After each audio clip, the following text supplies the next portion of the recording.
There are two stories today that show the threat of governments using cyber tools to target their adversaries, both internationally and within their own borders. And to discuss that, I'm joined by Nick Schifrin with a lot of reporting to do. So, Nick, first on China, tell us what it is that the U.S. and its allies are saying. This is an unprecedented international naming and shaming of Chinese hacking and Chinese espionage. For the first time, NATO, along with the EU, Japan, Australia, New Zealand, joined the U.S. and accused China of working with cyber criminals in order to conduct hacking. And they also formally accused China of that big Microsoft Exchange server hack from earlier this year that infected more than 100,000 servers worldwide. So I talked to James Lewis from the think tank, the Center for Strategic International Studies, earlier today about the scope of the challenge posed by China and also today's announcement. They're the most aggressive espionage opponent we have in the world, more aggressive than Russia. This is a huge step forward because we've got many countries now joining the U.S. in condemning China for its really rampant cyber espionage. And the fact that you've got NATO, EU countries, Australia, it's a significant effort that the Chinese are probably shocked to find there's such consensus about what they're doing. But what today's announcement did not include is any punishment on China. And I talked to a senior congressional aide about that, a frequent critic of China.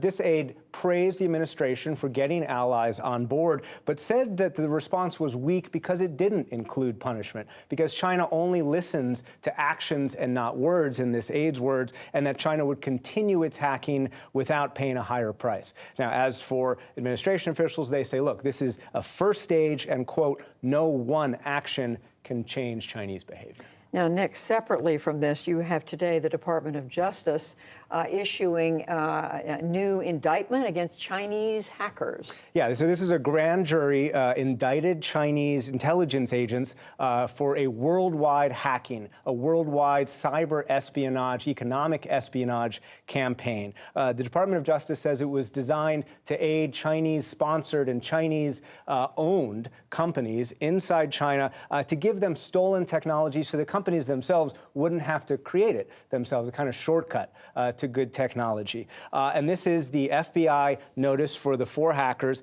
They say these hackers targeted trade secrets, intellectual property, other high-value information from companies, universities, and governments across multiple sectors, from the NIH to Navy submarines to Ebola research. And this was all over the world, Judy, from the U.S. to the U.K. to Cambodia to South Africa, exactly the kind of action that the U.S. and its allies are calling out today. Now, when it comes to China, we took a look at the Chinese nationalist tabloid Global Times response. They accused the U.S. of stirring up a new geopolitical dispute by turning cyber frictions into major conflicts. So, as we mentioned, there's another hacking story today. So the question is, what is Pegasus and what has a consortium of media companies uncovered here? This is a window into technology that can turn your phone into a spying tool, and the government's willing to use it.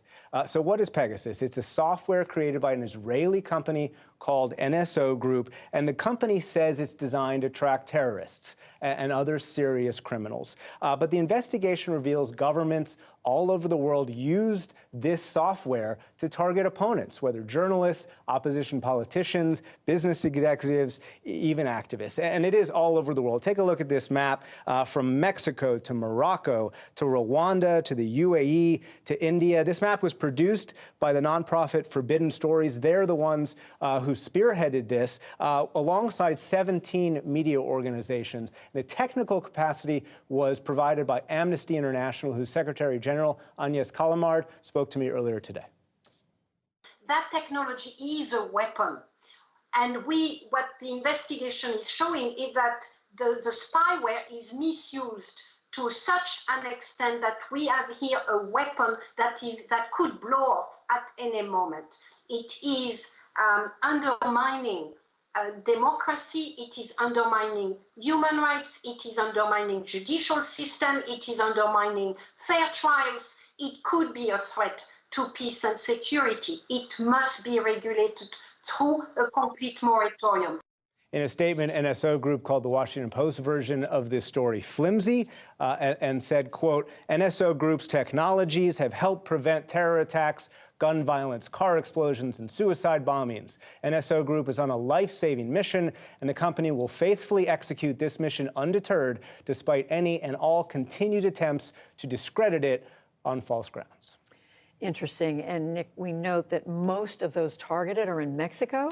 Yeah, this was interesting. So up to 15,000 phones in Mexico were targeted by a Mexican client who employed Pegasus to target as many as 15,000 phones. And one in particular belonged to a journalist named Cecilio Pineda Birto. That's him right there. We wanted to bring him up because back in 2017, he was investigating local police, local politicians colluding with a drug cartel. That is when his phone ended up on the target list for Pegasus twice, again, by a Mexican client using Pegasus shortly after he was shot and killed.